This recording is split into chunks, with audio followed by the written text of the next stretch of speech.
20,000 টাকার মতো খরচা। এখন আমি যে সামান্য এই 20,000 টাকাই আমার কাছে নাই, আর এই 3 লাখ টাকার মতো লাগবে সব খরচ মিলিয়ে দিতে। আমি এখন এই টাকা কোথায় পাবো? আমি একজন সামান্য মানুষ, এই ছোট বাচ্চা কি কষ্ট করে সারাটা দিন আমি জানি। আমার চোখের সামনে ছটফট ছটফট করে অক্সিজেন ফেল করে। এই যে এখন হাসপাতালে বাচ্চাটার কোনো চিকিৎসা নাই, আবার এইখান থেকে বলছে ঢাকা ন্যাশনাল হার্ট ফাউন্ডেশনে চলে যাইতে। এখন আমি কোথায় যাবো এই বাচ্চাটা নিয়ে? এই বাচ্চাটা আজকে কতদিন যাবত অসুস্থ, প্রায় 6 মাস ধরে চিকিৎসা চালাচ্ছে। আমার কাছে আর কোনো টাকা নাই। আপনারা আমাকে একটু সহযোগিতা করেন। এই অবশ শিশুর মুখের দিক তাকায় আমি একজন পিতা হিসাবে কিছুই করার ক্ষমতা এখন আর আমার নাই। আমি সামান্য দিন মজুর ছোলা মুড়ি বেঁচে খাই। আমার কাছে যা পয়সা করি ছিল সব টাকা পয়সা শেষ হয়ে গেছে। এখন এই বাচ্চাদের সামনে চিকিৎসা চালাবো, একটা দিনের জন্য আমার কাছে সেই অর্থ করি আর নেই। ওর মা সারাটা দিন কান্নাকাটি করে।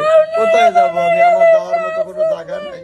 আপনাদের দ্বারস্থ হয়েছে, এখন না পাইলে আপনারা আমাকে একটু সাহায্য সহযোগিতা করুন। আমি একদম সর্বশান্ত হয়ে গেছি। আমার কাছে আর 10টা টাকাও নেই বাচ্চার চিকিৎসা চালার জন্য।